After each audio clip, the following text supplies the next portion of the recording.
räägime emotsioonidest ja tunnetest. Kui palju sina lubad endal tunda tundeid ja emotsioone ja ma mõtlen siin all lubad endal kogeda ja tunda kõiki üles tulevaid tundeid, valimata sellest, kas need on nii-öelda hinnatud negatiivseteks või positiivseteks. Et kui sa oled kurb, siis sa oled kurb, kui sa oled vihane, siis sa oled vihane, kui sa oled rõõmus, sa oled rõõmus. Ja mu sõnum siinkohal ongi see, et sa ei suruks endas mingeid tundeid alla, valimata sellest, kas keegi on neid liigitanud nüüd positiivseteks tunneteks või negatiivseteks tunneteks. Ja eriti pean ma siinkohal silmas seda, et mida ma olen ka oma sessioonidel, kohtumistel üks-ühega klientide puhul näinud ja ka inimestega, naistega suheldes, et tihti mingid tunded on justkui nagu lubamatud või me ei luba neid endale tunda või me ei taha neid tunda ja et me surume need endas alla. Et just tihtipeale ongi see, et mis nagu üles tuleb teraapiates või sessioonidel, et see vihatunne, sest et seda on hästi surutud alla ja on öeldud, et aga me ei taha ju seda negatiivsust enda sisse lasta, et me ei taha ju seda viha tunda. Aga tegelikult on siin see, et kui sa ei tööta mingeid tundeid läbi, ega need ei kao kuhugi, sa surud need lihtsalt alla, sa surud need kuhugi sügavamale, aga nad on sinus olemas ikka ja ühel või teisel viisil need mingites situatsioonides löövad välja tavaliselt väga ootamatult. Kui sa midagi pikka aega alla surud, siis teil lihtsalt tuleb nagu ühel hetkel kuskilt paisu tagant välja. Ja siis tulebki juba võib-olla sellisel destruktiivsemal ja moel ja frustratsiooni näol. Et siis tekivadki need momendid, et aga sul on ju justkui kõik korras ja siis sa järsku nagu plahvatad, et mis sul hakkas ja võib-olla teinekord sa saagi nagu ise ka aru, aga see ongi see, et neil on ühe väikese asja alla, siis teise, kolmanda ja väikesed asjad moodustavadki nii-öelda selle suure kogumi. Ja mis ma tahan öelda, et viha, kurbus, selline ängistumine, solvumine, see kõik on lubatud.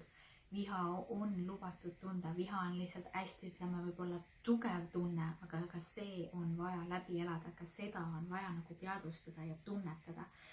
Et ükskõik, mis su elus siis toimunud on või eriti just, ütleme, võib-olla sellised nagu rasked inimsuhted, sellised keerukad, valulikud, kus on nagu võib-olla palju haiget saamist, ütleme sellist nagu petmist, reetmist, et kõigepealt selleks, et saab hakata tulema nagu see aktsepteerimine, leppimine, tervenemine, paranemine, sa pead, et üldse see kurbus saaks tulla, sa pead kõigepealt nagu laskma selle viha välja ja seda enam, kui see viha nii-öelda väidetavalt on negatiivne emotsioon, siis tulebki endast välja lasta, et tegelikult on nagu tervemad, emotsionaalselt tervemad need inimesed ja sul ei pruugi ka kehaliselt jääda haigeks, kui sa selle viha endast välja lased. Sa ei pea alati minema teisele inimesele mingeid asju näkku karjuma, aga kas või ela need üksinda olles läbi. Ma ei tea, peksa patti lihtsalt karju, nuta, tantsi, ma ei tea, ela lihtsalt ennast kuidagi välja, kuidas sa tunned, et su keha tahab seda väljendada, aga ära hoia neid asju enda sees.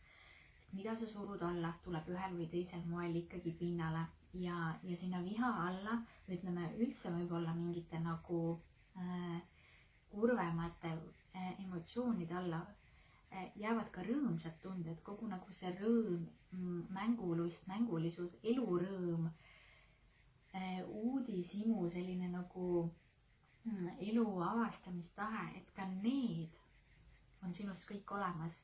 Ja need on seal all kinni, need ei saa ennem sealt nagu vabaneda, sa ei saa olla ennem võib-olla siuke nagu mänguline laps ja rõõmus, kui sul on kogu aeg, ütleme, nagu mingi mure või mingi rusuv tunne tegelikult.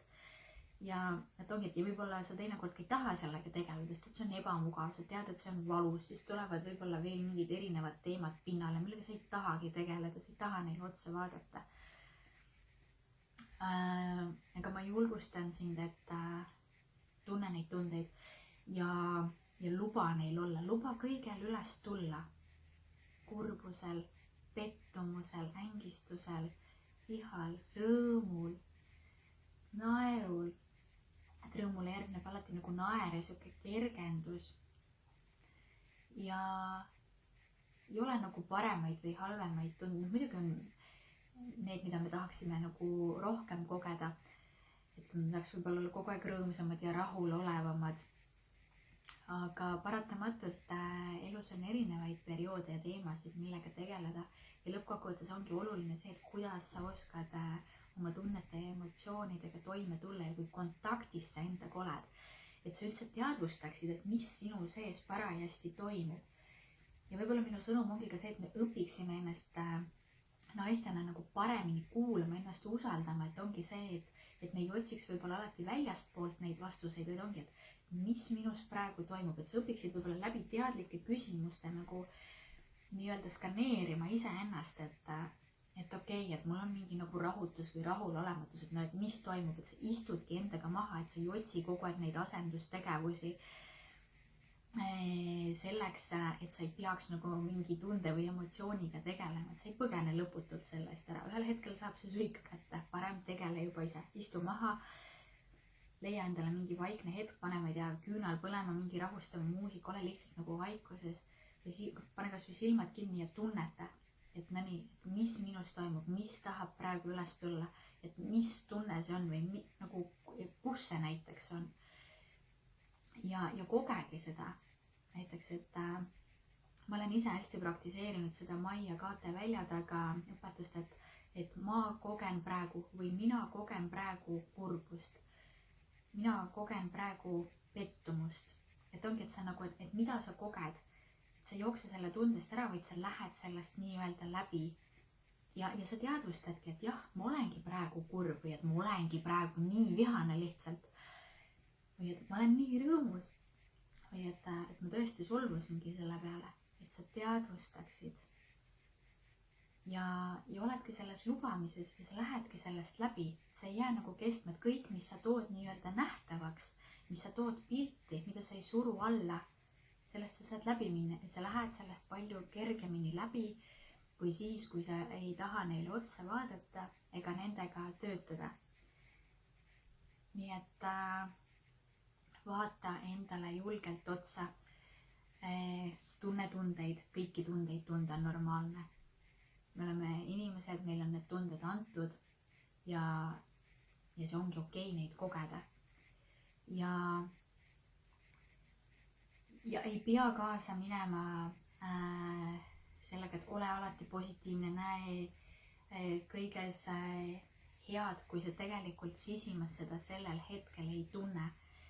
Et kuigi ka kõige nagu keevemas, kõige kurvemas päevas on alati võib-olla midagi, mis sellel päeval on hästi, aga lihtsalt ma tahan sulle öelda seda, et sa ei pea ennast nii-öelda nagu sellesse võlts positiivsusesse või nii-öelda nagu võlts reaalsusesse või kuskile maski taha peitma, et mul on kõik hästi, et oled selline nagu naeratav, aga sisimas tegelikult nutad ja oled vaata, et kokku varisemise ääre peal, et see väline kuvand, mis me endast nagu välja anname, et see ei pea olema kogu aeg nagu perfektne, et nagu luba endal olla nagu inimene, et julge olla nagu haavatav, julge olla sina ise, et sa ei pea nagu teesklema, et sa ei pea midagi nagu varjama.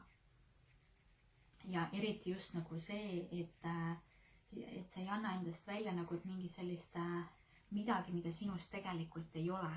Et kui sa oledki kurb, siis ole kurb, ole iseendaga. Et sa ei pea siis olema nagu seltskondlik ja kõigi jaoks olema ja tegema nagu nägu, et kõik on hästi ja et ma olen positiivne ja selline, kuigi tegelikult see ei ole sinuga kooskõlas. Et me õpiksimegi nagu iseennast kuulama ja olemagi nagu nii-öelda oma minaga üks. Ja olemagi oma nagu tunnetega kontaktis ja olemagi ehe, see siiras nagu see päris sina. Vaata, mis mõtted sulle sellega üles kerkisid.